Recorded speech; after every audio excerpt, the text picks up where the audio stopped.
চালায় বসার জন্য সুব্যবস্থা করা হয়েছে। সরকার সাহেব ইনশাআল্লাহ আসবেন। আর স্বেচ্ছাসেবক ভাইরা সকলে স্টাইলের কাছে চলে আসবে, সকলে স্টাইলের কাছে আসার জন্য বিভিন্নভাবে অনুরোধ জানাচ্ছি।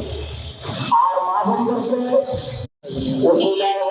হতে যাচ্ছে, আমরা তাদের জন্য সকলের জন্য দোয়া করবো। তারপরে এলাকাবাসী এই 20 দিনে আপনারা দোকানে থাকুন না কেন, আপনারা